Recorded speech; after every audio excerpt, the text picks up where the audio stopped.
तो बिस्मिल्लाहिर्रहमानिर्रहीम। अब मैं सेकंड ऑब्जर्वेशन की तरफ जा रहा हूं फोटो इलेक्ट्रिक इफेक्ट की।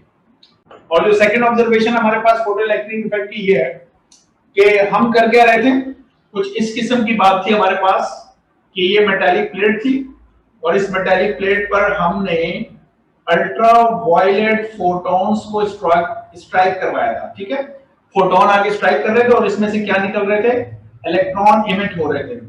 और उन इलेक्ट्रॉन्स को हम लोगों ने कौन से इलेक्ट्रॉन्स का नाम दिया था, फोटो इलेक्ट्रॉन्स का नाम दिया था। अभी जब हम क्या कर रहे हैं, ये जो अल्ट्रावायलेट फोटोन है इनकी फ्रीक्वेंसी को हम चेंज करेंगे, जबकि इनकी इंटेंसिटी को हम क्या रखेंगे, कांस्टेंट रखेंगे।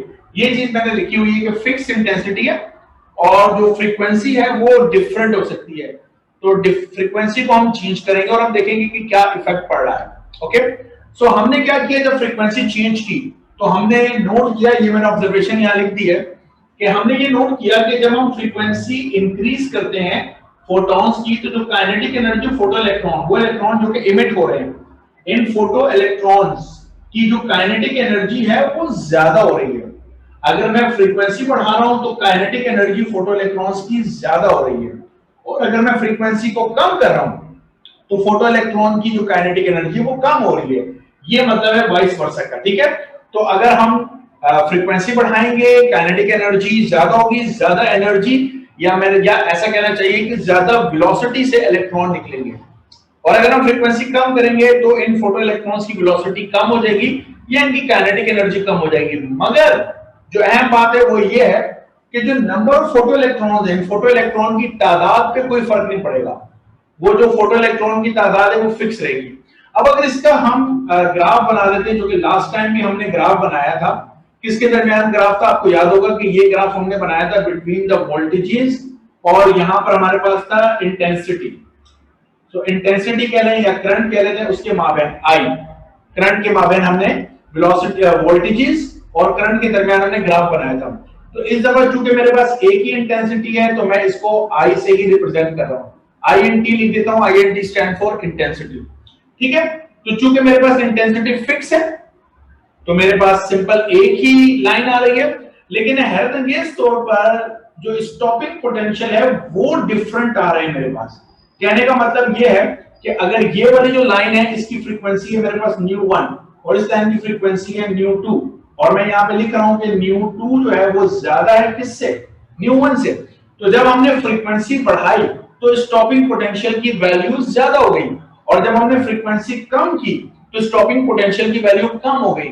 मतलब स्टॉपिंग पोटेंशियल लास्ट टाइम जो पिछली हमारे पास ऑब्जर्वेशन थी उसमें आपने देखा था कि मेरे पास डिफरेंट इंटेंसिटी थी, लेकिन जो स्टॉपिंग पोटेंशियल था वो सेम था, जिसका मतलब ये था कि स्टॉपिंग पोटेंशियल इंटेंसिटी पे डिपेंड नहीं करता।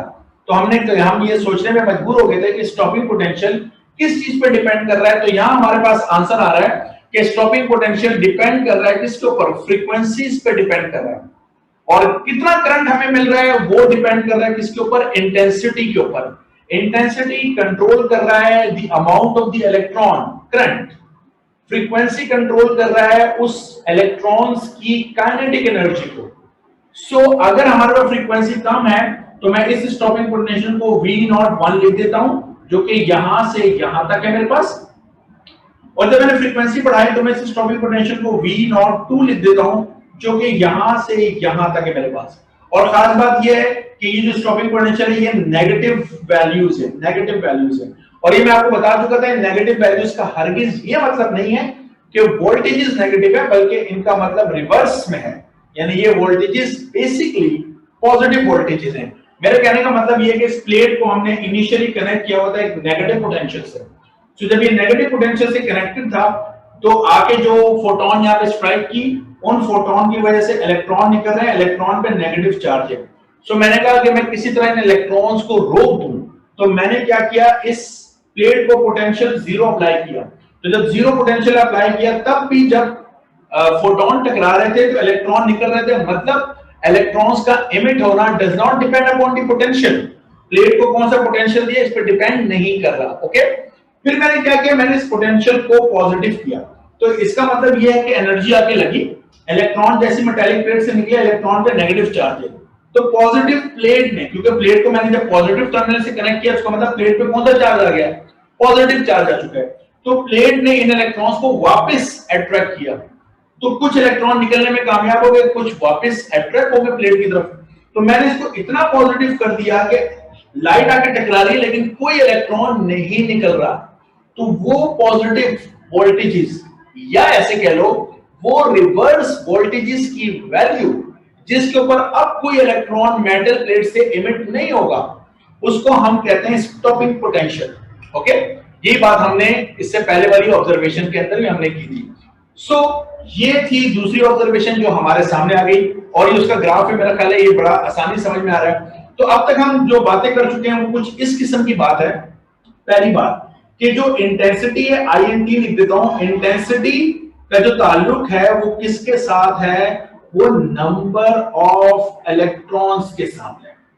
जितनी इंटेंसिटी ज्यादा होगी उतने नंबर ऑफ इलेक्ट्रॉन ज्यादा होंगे, या नंबर ऑफ इलेक्ट्रॉन को मैं क्या कह सकता हूं, मैं करंट कह सकता हूं। तो जितनी इंटेंसिटी ज्यादा उतने करंट ज्यादा, जितनी इंटेंसिटी कम उतना करंट कम। ओके, दूसरी बात हमारे सामने ये आ गई है कि जो फ्रीक्वेंसी है इसका ताल्लुक है काइनेटिक एनर्जी ऑफ इलेक्ट्रॉन से, इलेक्ट्रॉन्स की काइनेटिक एनर्जी के साथ इसका ताल्लुक है, या मुझे कहना चाहिए कि वेलोसिटी के साथ इसका ताल्लुक है।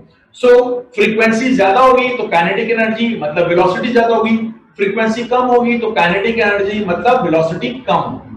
ओके, ये दो ऑब्जर्वेशन हमारे सामने आ गई। यहां तक अगर आप समझते हैं कि क्लियर है तो थम अप, ताकि मैं आगे चलूं।